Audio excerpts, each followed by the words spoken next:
right, my name is Chris Campbell. I'm a practicing CPA, and I work with individuals and small businesses to help them pay the least amount of taxes possible while keeping them out of jail. As of the day of this recording, it's the day after the tax deadline, so I'm a bit bleary-eyed. A lot of late and low sleep nights over the last week or two, but we got through it. But I wanted to share a common thing that was happening over these past couple of weeks. I have a number of high income earners in W-2 positions, and there always seems to be some sense of shock as far as how much taxes that the individuals owe when we sit down and go through everything.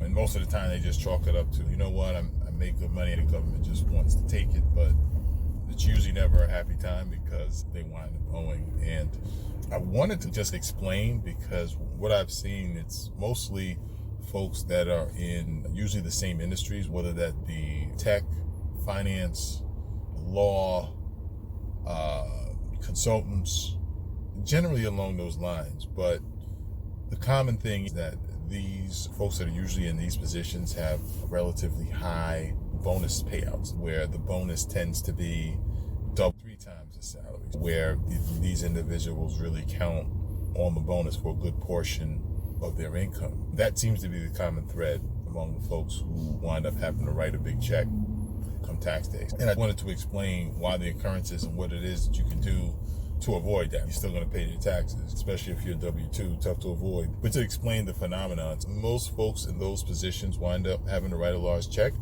is mainly due to the bonus. So when you're at a salaried or a W-2 job, the way that the withholdings work is that check that you receive of the year, your base, the withholdings are based upon your base and not on the total amount.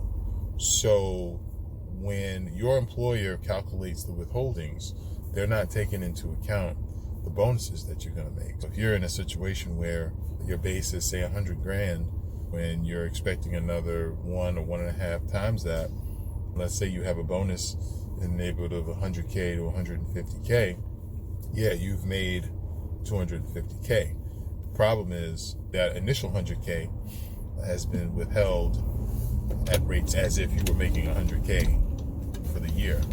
So once you get that bonus, that's actually has jumped you up a number of brackets.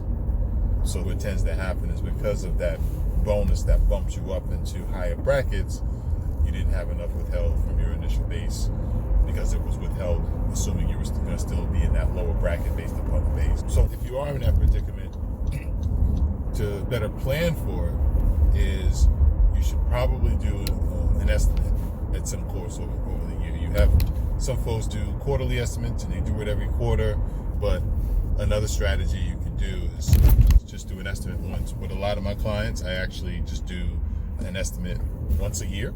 I usually do that around in the end of the third quarter, so you're looking at September, October. That way we have enough data for the year.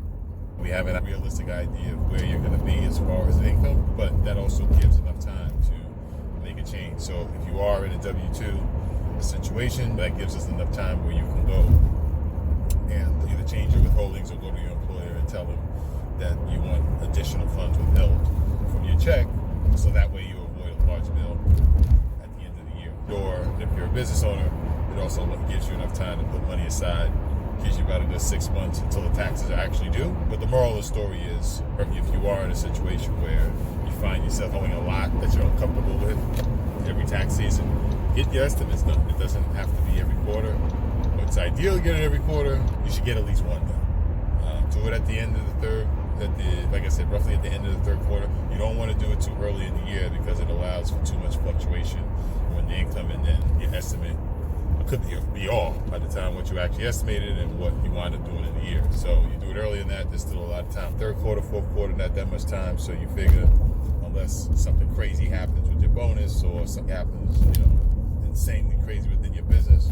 But then also at the same time, if you are operating a business within the last 3 months, you should have an idea of the activity of what's going to happen before the year is out. So that's all for now. So if you have any questions about this topic or any other tax or accounting related issue, feel free to reach out. I'm happy to help. But that's all for now, and I'll see you in the next one.